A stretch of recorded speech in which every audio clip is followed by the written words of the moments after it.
قال المصنف رحمه الله تعالى ونفعنا به وبعلومه في الدارين آمين يا رب العالمين.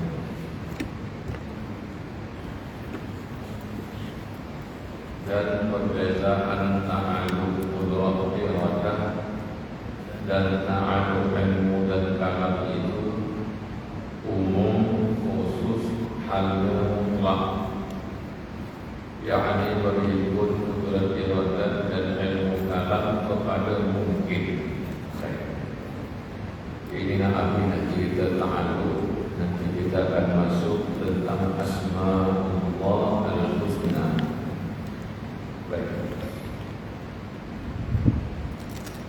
Tetapi kita nak kena ada punya gambaran berkaitan dengan masalah ta'alluq.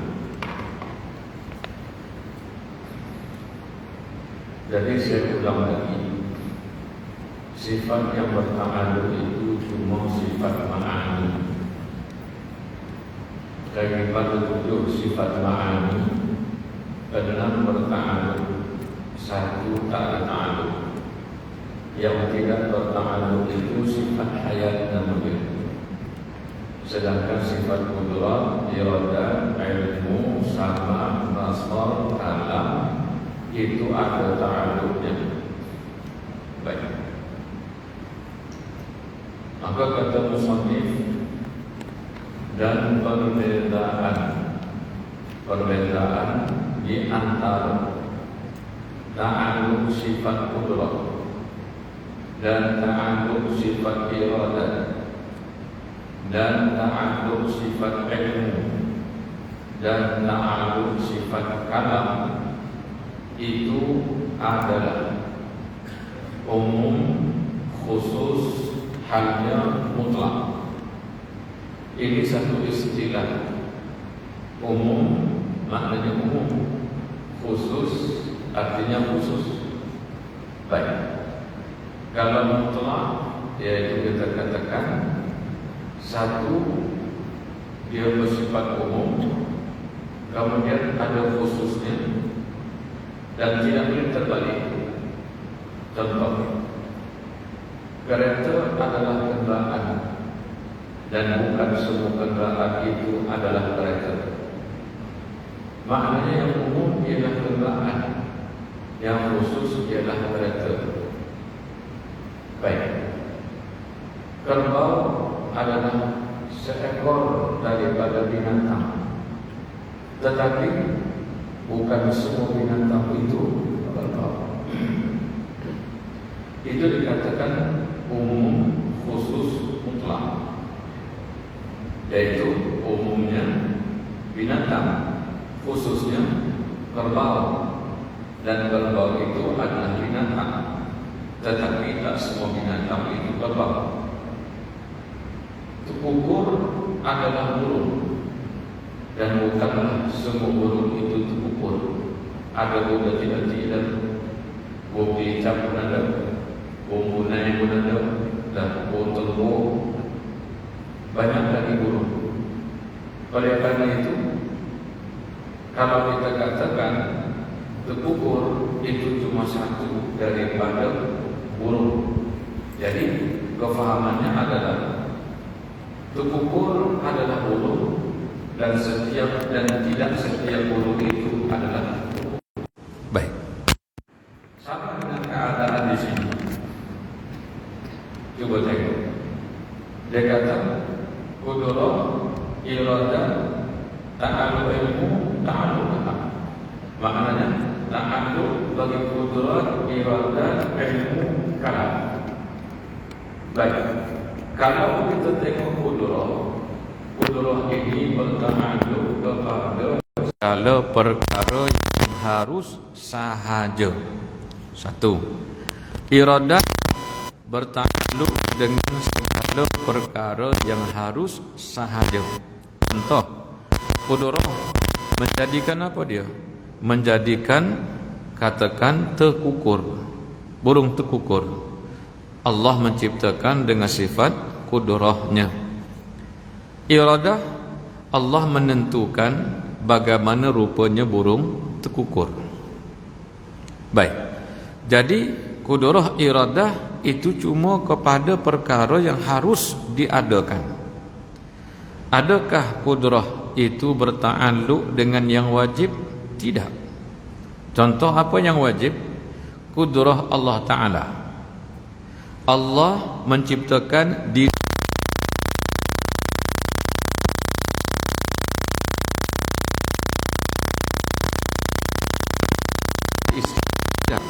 tak ada. Boleh tak kita buat kenyataan Allah menciptakan istrinya dengan sifat kudrah? Tak boleh, kerana mustahil. Boleh tak kita kata Allah menjadikan tekukur dengan sifat kudrah? Boleh, kerana tekukur keberadaannya, kewujudannya adalah harus. Baik. Iradah. Allah menentukan dirinya itu zat yang wajibul wujud dengan sifat iradahnya. Boleh? Tak boleh. Allah menentukan rupa istrinya. Boleh? Tak boleh, kerana isteri bagi Allah itu mustahil. Maka iradah tidak berta'alluq dengan perkara mustahil dengan sesuatu yang wajib. Cuma berta'alluq kepada satu perkara yang harus sahaja. Jadi kesamaan di antara kudrah dengan iradah iaitu ta'alluqnya kepada satu sahaja, kepada perkara yang harus. Baik. Dan ta'alluq ilmu ta'alluqnya kepada apa? Ilmu berta'alluq kepada yang wajib, yang harus dan yang mustahil. Apa maknanya? Ilmu artinya mengetahui. Maka mengetahui Allah Ta'ala ini apa dia? Dia mengetahui tentang hakikat dirinya dan hakikat sifat dirinya. Betul atau tidak? Betul.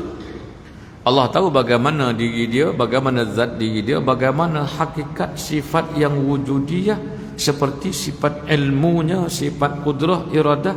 Allah tahu. Itu artinya pengetahuan Allah mencakupi perkara yang wajib.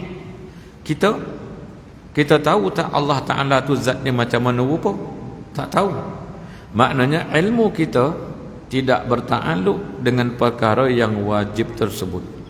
Baik, hakikatnya, hakikat zat, hakikat sifat, tak sampai ilmu kita. Kita sekadar mengetahui Allah itu ada sifat berkuasa, Allah itu ada sifat berkehendak, itu sahaja. Tapi ilmu Allah Ta'ala, dia mengetahui yang wajib, iaitu zat dan sifat dirinya. Allah tahu atau tidak yang dirinya tidak mempunyai anak isteri? Tahu tak? Tahu. Maknanya Allah mengetahui perkara yang mustahil itu mustahil wujudnya. Maka itu dikatakan ilmu tadi berta'alluq dengan perkara mustahil. Allah tahu atau tidak yang kita ini, telinga kita panjang mana, suara kita kuat mana, rambut kita berapa helai? Allah tahu atau tidak? Tahu. Maknanya rambut kita ni perkara wajib ke mustahil ke harus? Harus. Artinya Allah mengetahui perkara yang harus juga. Maka oleh kerana itu, apakah kaitan antara sifat kudrah, iradat dan ilmu tentang perkara yang harus tadi? Jadi dia kata di situ perbezaannya ta'alluq kudrah, iradat dan ta'alluq ilmu itu dia punya kesamaannya cuma pada sifat, pada perkara harus. Baik. Nanti dia akan sebut perbezaannya macam mana. Tengok kesamaan dia dulu. Dan kalam itu, kalam pula berta'alluq juga kepada tiga. Berta'alluq kepada perkara yang wajib seperti zat dan sifat dirinya. Allah menyebutkan tentang dirinya yang wajibul wujud. Allah menyebutkan tentang sifat dirinya, seperti Allah mengatakan, yaitu wa huwa ala kulli syai'in qadir. Dia, yakni Allah, atas tiap-tiap sesuatu sangat berkuasa. Sangat berkuasa. Bila sangat berkuasa, artinya ada sifat berkuasa pada Allah. Maknanya Allah menyebutkan tentang sifatnya yang wajib. Allah juga menyebutkan tentang sifatnya yang mustahil itu tidak ada pada diri dia. Seperti apa dia? Qul huwallahu ahad, Allahus samad, lam yalid wa lam yulad. Allah tidak beranak, Allah tidak diperanakkan. Karena beranaknya Allah Ta'ala itu mustahil. Diperanakkan oleh yang lain juga mustahil. Allah sebut tak perkara yang harus, Allah sebut. Allah sebut tentang kejadian manusia. Allah menciptakan manusia. Laqad khalaqnal insan min fi ahsani taqwim. Allah menciptakan manusia itu sebaik-baik kejadian. Maknanya manusia perkara harus. Jadi kesamaan dia mana? Kesamaannya ialah pada perkara yang harus. Beza dia di mana? Qudrah, iradah, perkara yang harus saja dita'alluq. Ilmu dan kalam, wajib, mustahil, harus. Kesamaannya cuma pada perkara yang harus sahaja. Baik. Maka kata musannif, perbezaan di antara ta'alluq qudrah iradah dengan ta'alluq ilmu dan kalam itu ta'alluq umum khusus mutlak. Bagaimana kita nak memahamkan? Yaitu setiap perkara yang harus itu, qudrah itu berta'alluq kepada perkara yang harus sebagaimana sifat ilmu dan kalam. Tetapi bukanlah setiap yang dita'alluq oleh ilmu dan kalam dita'alluq oleh qudrat dan iradah. Nampak tuan-tuan? Ya. Yang kita katakan dua sebenarnya dikelompokkan dua. Yang pertama qudrah iradah satu kelompok. Kemudian ilmu kalam satu kelompok lagi. Persamaannya di mana? Qudrah iradah ta'alluq kepada perkara harus. Ilmu dan kalam ta'alluqnya tiga, wajib, mustahil, harus. Kesamaannya di mana? Perkara harus. Kalau begitu kita katakan tadi perkara harus yang dita'alluq oleh qudrah iradah itu dita'alluq oleh sifat ilmu dan kalam. Tetapi bukanlah yang dita'alluq oleh ilmu dan kalam itu sama dengan yang dita'alluq oleh qudrat dan iradah.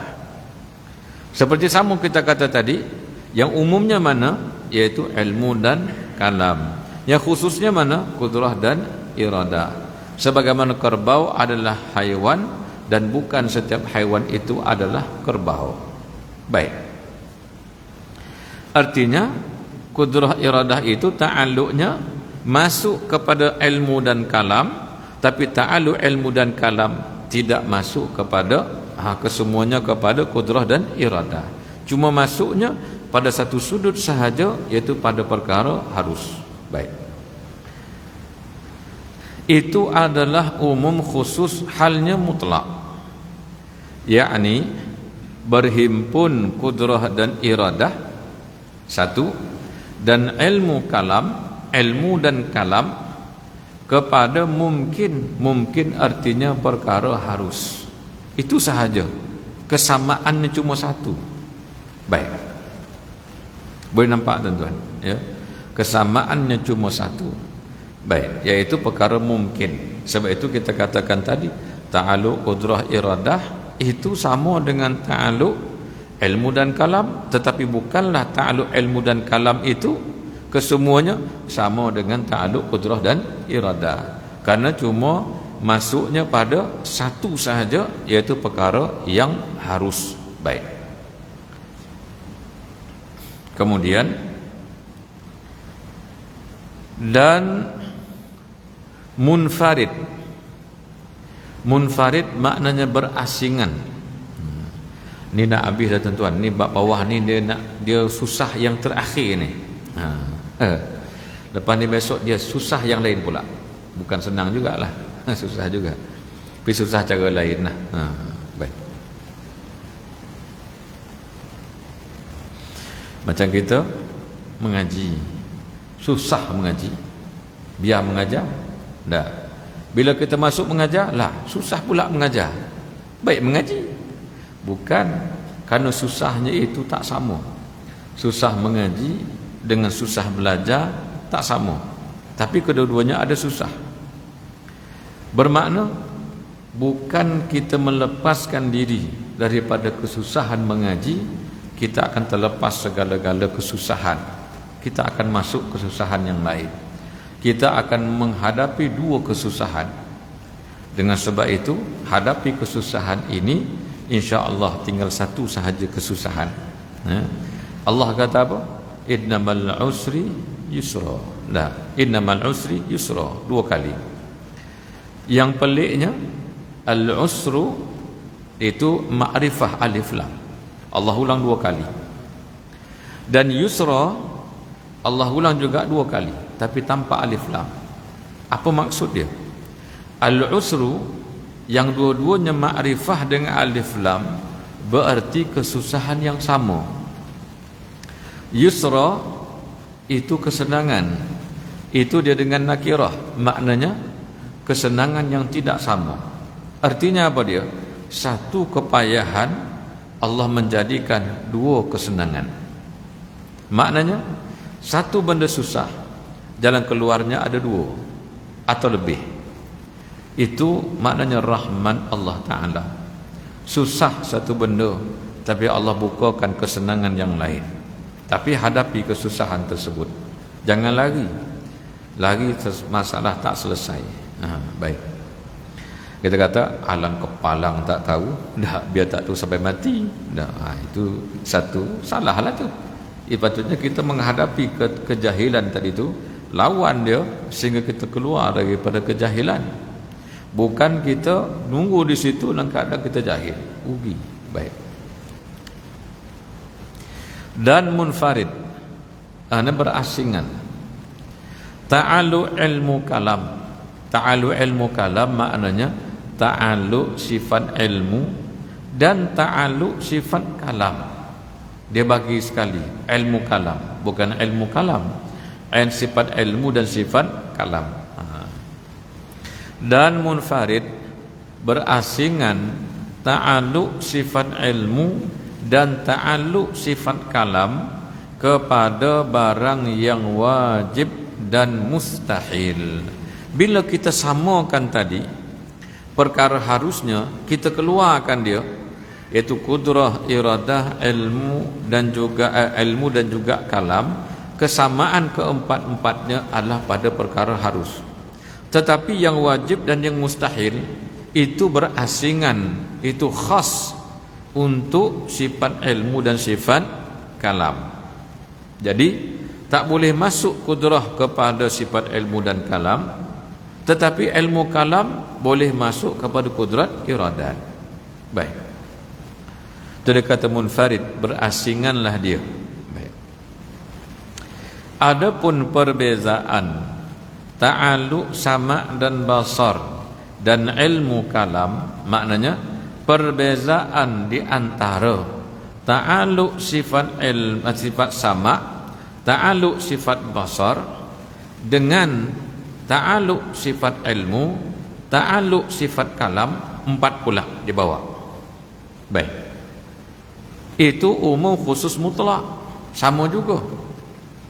Perbezaannya di mana? Kita tengok dia punya ta'alluq dulu. Sama basar, sama ta'alluqnya kepada apa? Sama artinya mendengar.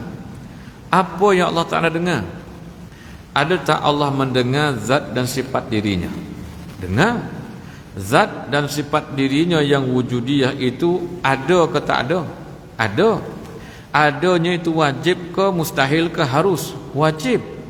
Kalau begitu sama Allah mendengar yang wajib. Diri kita ini wajib ke mustahil ke harus? Kita harus. Allah dengar kita tak? Allah dengar kita. Allah lihat tak kita? Allah lihat kita.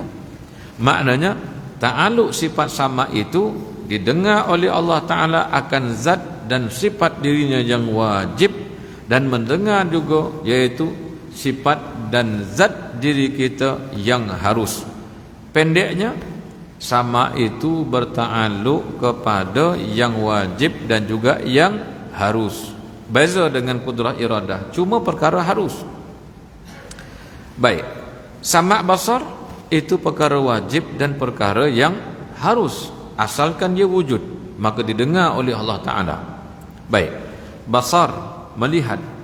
Allah melihat atau tidak? Zat dirinya Allah lihat, kerana dirinya wujud.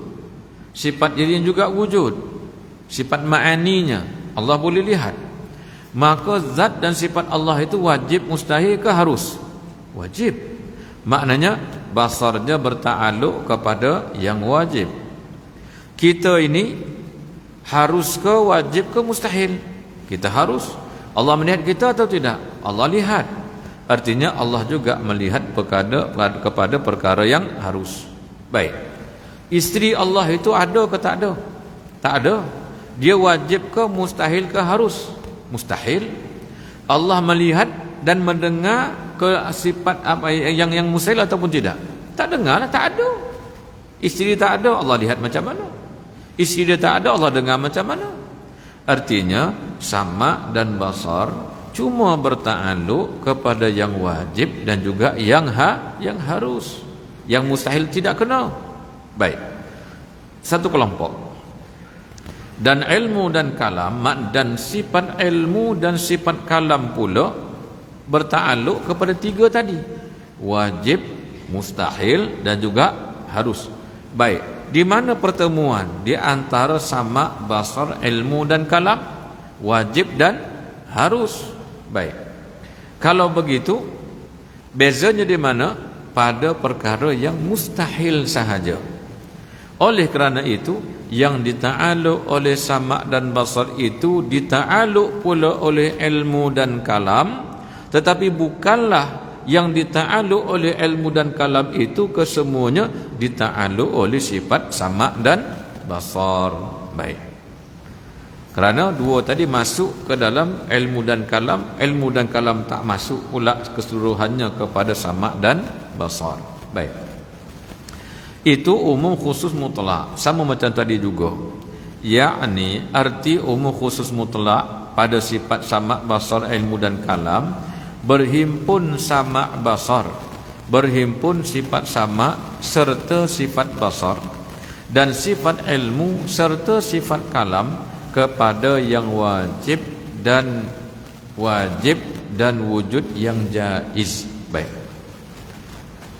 Maknanya kita tambah sikit kepada wujud yang wajib dan wujud yang jaiz. Situ wujud cuma satu kan, supaya lebih nampak. Wujud yang mustahil tak ada. Baik.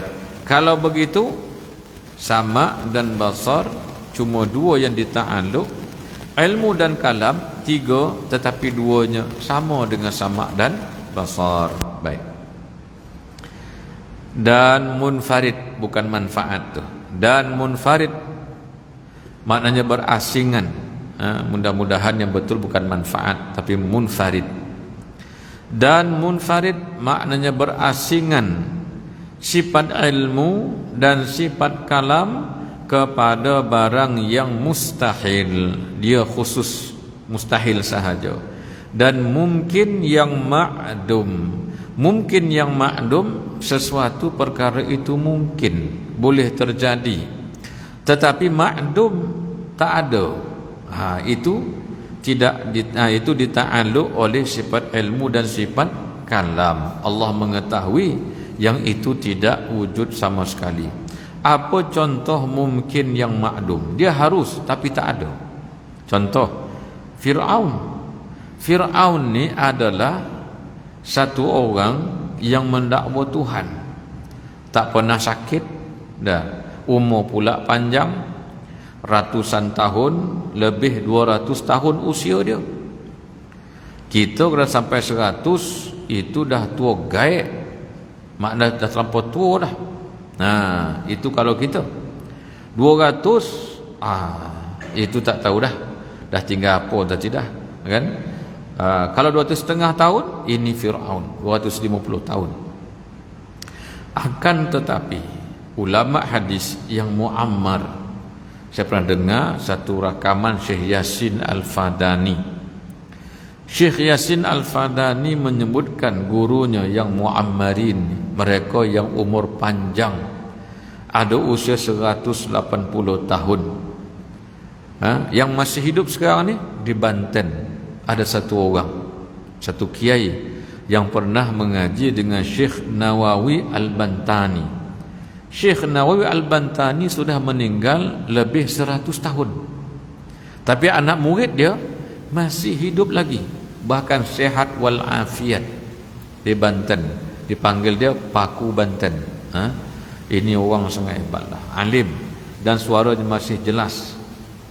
Kalau tengok pada susuk tubuh dia, macam usianya sekitar 60 ke 70 tahun, tapi usianya sudah 150 tahun. Baik, Fir'aun tadi usianya banyak, lebih 200 tahun, tak pernah sakit pula tu. Baik, maka dia mendakwa dia Tuhan. Dia kufur ke tak kufur? Kufur.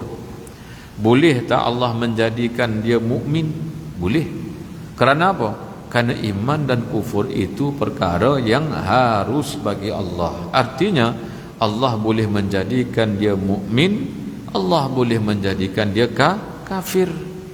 Yang ditentukan oleh Allah apa dia? Dia kafir, maka mukminnya ma'dum, tak ada. Sedangkan dia mungkin. Allah tahu macam mana? Allah tahu si Fir'aun itu imannya tak ada.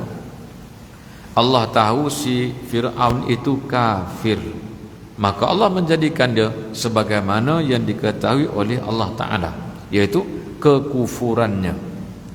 Maka keimanannya yang harus itu ma'dum, tak ada. Maka keimanan yang ma'dum, yang tak ada itu ada sabit pada ilmu Allah Ta'ala. Contoh lain, Sayyidina Abu Bakar, dia kafir ke mukmin? Dia mukmin. Kafirnya Abu Bakar ketika wafatnya itu mungkin ke tak mungkin? Itu mungkin. Tapi berlaku atau tidak? Tidak. Artinya itu mungkin yang ma'dum, yang diketahui oleh Allah bahawa kekufuran itu tidak ada sama sekali. Yang ada cuma mukmin pada Sayyidina Abu Bakar.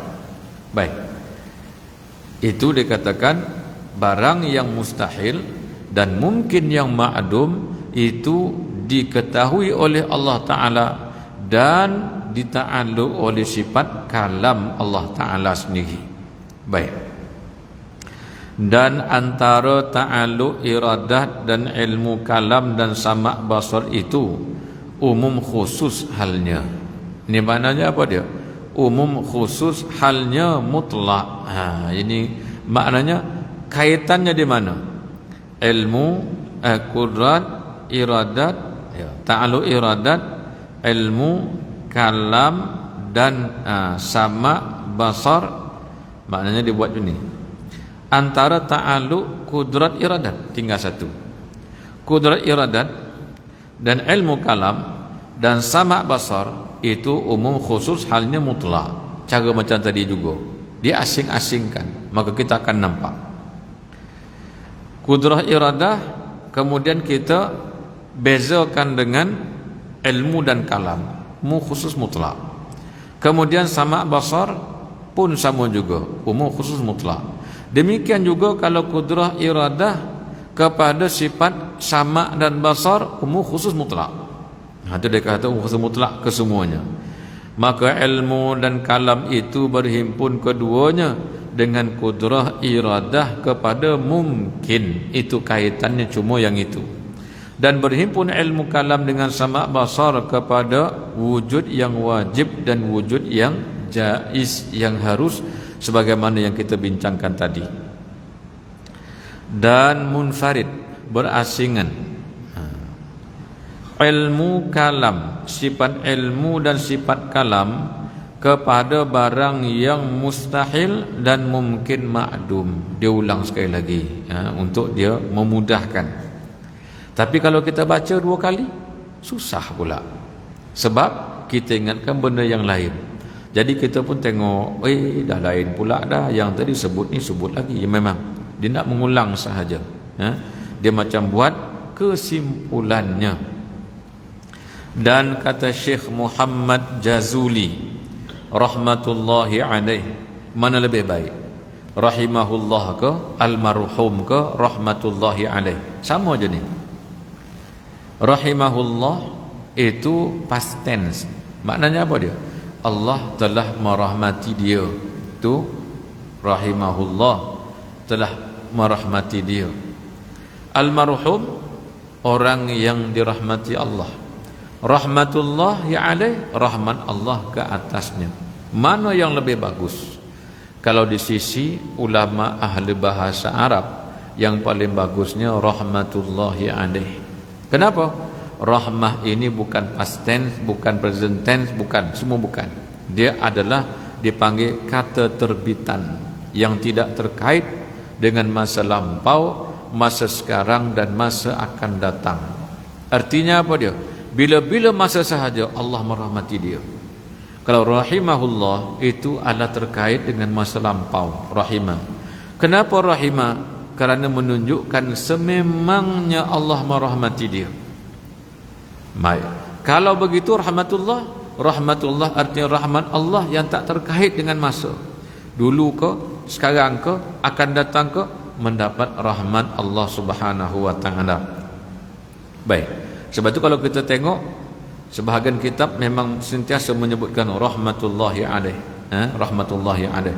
Seperti kitab ini, kitab Hasyiah Ibn al-Amir. Ibn al-Amir ini dia menyebutkan rahmatullahi alaih, ya. Baik. Termasuk Al-Yawaqid wal Jawahir yang dikarang oleh Ibnu Arabi. Begitu juga rahmatullahi alaih. Atau mungkin kalau tengok pada cetakan dia sendiri, wallahu alam lah, tapi cetakannya dinaqal oleh ulama, disebutkan bahawa disebutkan di situ, iaitu bila menyebut nama ulama dia kata rahmatullahi alaih, tapi ada dia punya alasan yang sangat munasabah. Baik. Dan kata Syekh Muhammad Jazuli rahmatullahi alaih, bermula bicara ta'aluk sifat itu terbahagi atas 3 bahagi. Jadi ni cerita pasal ta'aluk pecah 3 lah. Ini lagi kesimpulan. Baik. Tujuan dia apa ni? Untuk menambahkan faham, kan? Baik. Pertama dia kata ta'aluk kudrat dan iradat itu bersamaan di dalam sekalian mungkin. Dia pertama sekali. Kudrah iradah cuma berta'aluk kepada sekalian yang mungkin. Perbezaannya di mana? Perbezaannya pada sudut menciptakan, menentukan. Baik, menciptakan, menentukan. Contoh, kita katakan nak ambil satu tanah liat, kita nak buat apa kat situ? Bola katakan. Bola kita nak buat. Kehendak kita nak buat bola yang macam mana? Bola besar, bola kecil, bola bowling atau macam mana? Kita kata nak buat bola bowling. Okey, buatlah bulat. Masukkan jari kita 3 kat situ. Kau berapa? 3 ke 4? Kita pun tengok. Cucuklah situ.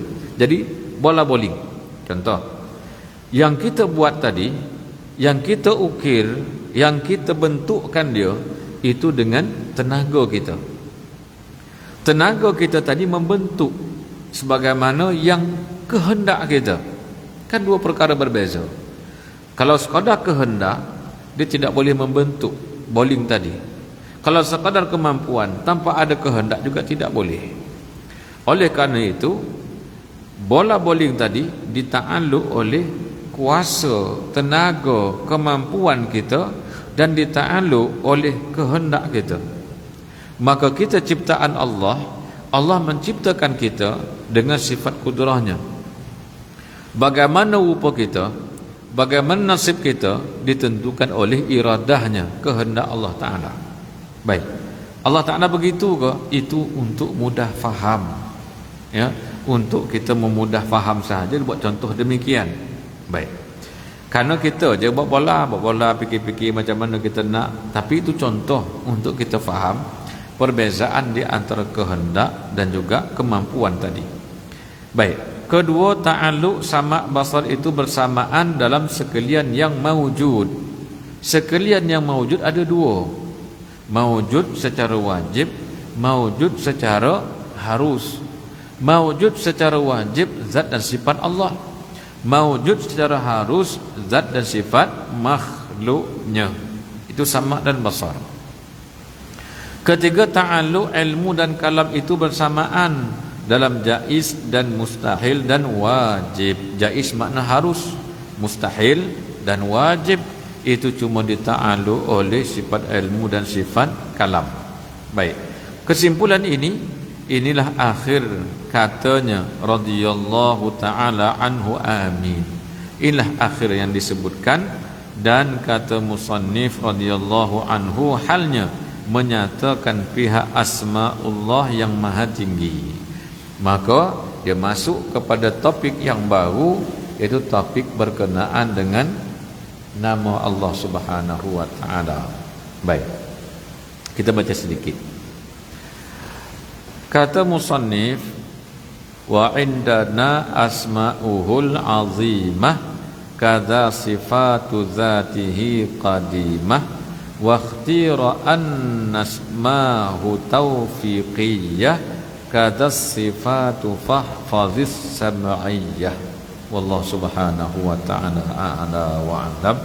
Kita berhenti awal lah ya, kan kalau kita sambung ya, kita sambunglah pada masa yang akan datang. Jadi kita berhenti di sini. Al-Fatihah. Ya kan.